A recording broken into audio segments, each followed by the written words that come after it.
Operation Sindoor విజయవంతం సందర్భంగా కేంద్ర బీజేపీ సూచన మేరకు భాజపా నాయకులు తిరంగ యాత్ర నిర్వహించారు. ఇక శనివారం నిర్మల్ జిల్లా ఖానాపూర్ పట్టణంలోని ఎంటీఆర్ చౌక్ నుండి తెలంగాణ చౌక్ వరకు భారత మాతకి జై అంటూ నినాదాలలో ఈ యాత్ర కొనసాగింది.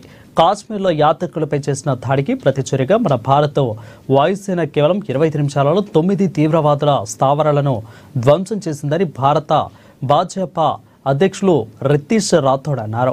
ఇక భారతీయ వీరునారులైన మహిళలతోనే పాకిస్తాన్ చిత్తుగా ఓడిపోయిందని అన్నారు. మోడీతో పెట్టుకుంటే ప్రపంచ పటంలో పాకిస్తాన్ లేకుండా చేస్తామని హెచ్చరించారు. మోడీ గారి నేతృత్వంలో ప్రతి సైనికుడికి దేశం అండగా ఉంటదని తెలియజేయడానికే ఈ తిరంగా యాత్ర. ఈ యాత్రతో ఒక్క గంట సేపు మేము తిరగడం కాదు, మీ ప్రాణంలో ఉన్నంత వరకు మీ ప్రాణం మా ప్రాణం అడ్డేసైనా మీకు అడ్డగా నిలబడతాం.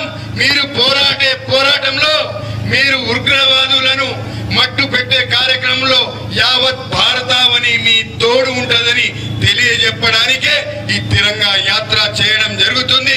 ఈ యాత్రలో పాల్గొన్న ప్రతి హిందూ పౌరునికి, ప్రతి భారతీయ పౌరునికి, ప్రతి భారతమాత ముద్దు బిడ్డకు మేమందరం పాదాభివందనాలు తెలియజేస్తూ ఈ సైనికులందరికీ ఈ దేశ రక్షణ కోసం నిరంతరం ప్రాణాలర్పించి ఈ దేశం కోసం బతుకుతున్న, నిరంతరము వారి ప్రాణాలకు ఈ దేశంకు అర్పిస్తున్న ప్రతి సైనికుడికి పాదాభినందనాలు తెలియజేస్తూ భారత్ మాతాకి మోడీ గారి